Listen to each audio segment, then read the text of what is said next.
When I was 9, my mom, my little sister, and I lived in a small, creaky house in a quiet town. The street felt safe, kids rode bikes in the summer, their laughter echoing. But our house, it always felt off. Mom said it was just old, that old houses groan and settle. But the noises I heard weren't just creaks. They were something else, something I still can't explain.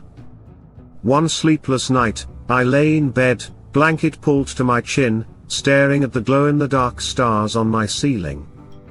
My room was simple, a bed, a dresser, a toy chest by the window. Shadows from the trees outside danced on the walls, swaying with the wind. But one shadow, low near the toy chest, didn't move. I thought it was clothes or a stuffed animal, chuckling at my own fear. Then I blinked, and it was gone. A coldness hit me, not from the air, but from deep inside. I hid under my blanket and eventually drifted off. Morning came, and I noticed the toy chest was open. I never left it that way. Mom would scold me if toys spilled out. I shut it quietly, saying nothing. Weeks later, my 5-year-old sister casually told Mom she didn't like the man in the closet. My heart stopped. She said it so matter-of-factly, like it was normal. Mom brushed it off. Kids imagine things, right? But my sister's face wasn't playful. She said he stood in her closet at night, whispering words she couldn't make out. Mom tucked her in, said a prayer, but didn't check the closet. That night, I woke to a sound, like nails dragging across my wooden floor. It stopped right by my bed. I was paralyzed, certain something would be staring if I looked. I clutched my blanket until sleep took me. In the morning, fresh scratches marred the floor by my bed, like someone had clawed the wood. I showed Mom, but she got mad, saying I'd been playing with something sharp. I hadn't. She didn't believe me. The nights grew worse. Faint whispers, like a radio turned low, came from my closet. Sometimes, my sister would cry, pointing at her room's corner, sobbing, "He's there." I never saw him, but I felt it, that prickling sense of being watched. The worst night was in winter. I woke to find my bedroom door open, though I always closed it. The hallway light, left on for us, flickered out. Footsteps approached, stopping outside my door. I wanted to scream for Mom, but my voice failed. The door creaked, and a tall, dark shape leaned in, just its head. I squeezed my eyes shut, pretending to sleep. When I opened them, the door was closed, and I was alone. I asked Mom if she'd come in. She hadn't. My sister said the man stood by her bed that night. We told Mom together, and her face finally showed worry. She lit a candle, prayed in every room. Things quieted for a bit, but not for long. One afternoon, home alone, I heard the toy chest slam shut. My bedroom door was wide open, toys scattered like someone had dumped them. I waited outside until Mom got home. She blamed the cat, but I knew better. Years later, after we moved, I asked Mom if she'd felt anything in that house. She paused, then admitted she'd seen a shadow in her doorway some nights. She never told us. Not wanting to scare us, but she believed something was wrong, a man, maybe someone who'd lived there before. Even now, as an adult, those memories churn my stomach. It wasn't imagination. It was real, and it wanted us to know it was there. Sometimes, when I can't sleep, I hear those nails dragging across the floor. At 10, my family moved into a bigger house after Mom remarried. It was newer, in a quiet, tree-lined neighborhood. I thought I'd love it. My room was at the hall's end, with big windows facing the backyard and a deep closet. Everything felt fine, until the first night. I woke around midnight to soft shuffling in my closet, like clothes brushing together. I told myself it was the house settling, a cliché I clung to. But then the closet door shivered, as if something pressed against it from inside. I froze, staring until I fell back asleep. Morning revealed the door slightly ajar, though I'd shut it tight. Mom said it was probably air vents. I knew it wasn't. Nights grew worse.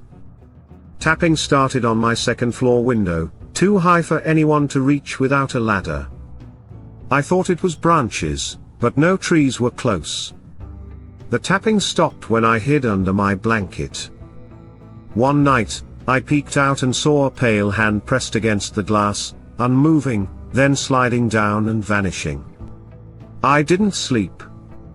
I told Mom, who laughed, saying I was half asleep, dreaming. My stepdad called it attention-seeking, but I noticed he left the hallway light on after that. A month later, my 4-year-old brother mentioned the white lady sitting on his bed. Mom thought it was his imagination. Then one night, he screamed. I found him curled under his blanket, crying, saying she'd stood by his door, her eyes all black. I believed him, I'd seen that hand. I started sleeping with my blanket over my head, but dreams of the white lady began. She stood in my room's corner, whispering my name in a dry, leaf-like voice. Sometimes, I'd wake and still hear it.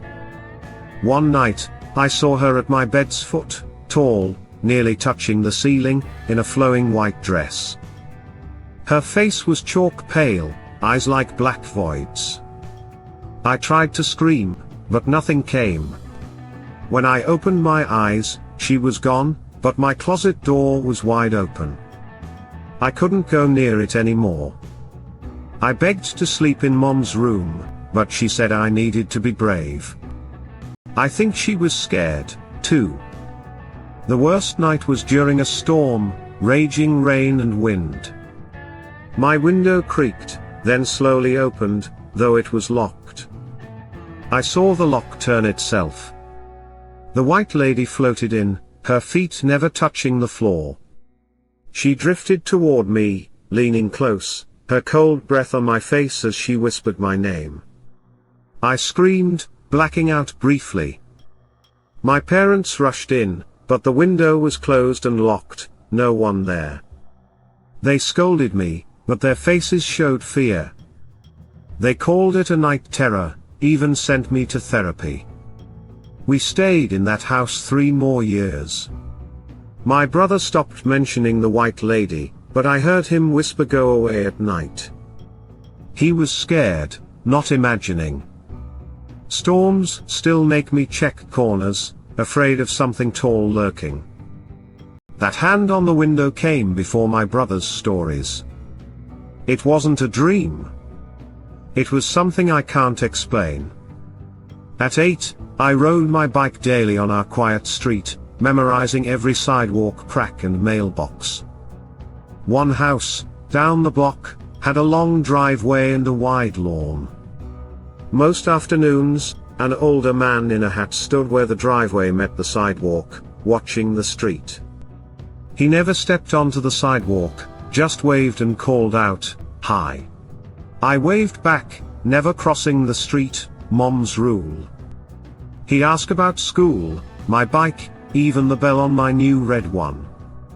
Once, he told a cat joke that made me laugh. Our talks were short, always from his driveway to my curb.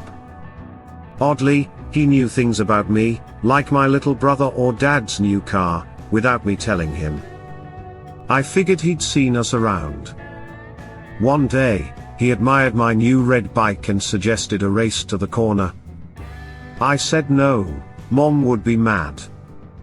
He smiled. One day, he told me small things, a bird on his fence, a rule about avoiding a certain stone, a dog fetching a slipper. I looked for him on my rides, but one week, he stopped appearing. The house's curtains were closed, the driveway empty. I wanted to cross and check, but Mom said no, roads weren't for unsupervised kids. Days later, I saw a woman in the backyard, watering flowers. I didn't call out, too shy or scared of Mom's rules. Another day, she was on the porch with a mug. I checked for Mom, then crossed the street fast. The house loomed larger up close. I stopped by the back gate, and she saw me, a small boy with a red bike. She wasn't angry, just surprised, and asked why I was there. I told her about the man who waved, who knew my name, who wanted to race. She wiped her hands, saying he sounded like her husband, Harold. I expected her to say, he was inside, but she didn't. She said he died a year ago, in his chair. My chest went cold. I asked for a picture. She brought a photo of a man with the same hat and smile, but with a scar across his cheek. The man I'd seen had no scar, just smooth skin. I lied, saying I'd seen a mark once. She said the scar was old, sometimes hidden by stubble, but no one else lived there. She'd moved back last summer to tend the garden and never saw anyone in the driveway. I thanked her, rode home slowly, and put my bike away, shaken. That night, I couldn't sleep, replaying his laugh, how he said my name, the scar he didn't have. The next day, the curtains were open, but no one stood in the driveway. I waved anyway, then pedaled off. I took new bike routes, met other kids, tried to forget. Weeks later, I woke to my name being called outside my window, in his voice, over light rain. I shouted for Mom. She checked, found nothing, said it was the wind. Dad checked the locks with a flashlight. They called it a dream. My throat hurt from yelling. Friends laughed when I told them, one daring me to stand in the driveway at night and call his name. I didn't. Time passed, the street changed, houses sold. The woman's house stood empty, then new owners painted it. I rode by, avoiding the driveway. At 18, I left for college, and my parents sold our house. The memory lingers like a stone in my chest. I wish I'd asked the woman more, seen more photos, but I was 8, too scared to think clearly. Years later, I drove by the street. A kid rode a bike near the corner. The driveway was empty. I wanted to ask if anyone waved or called out in the rain, but I didn't stop. The memory stays, and I try to push it down.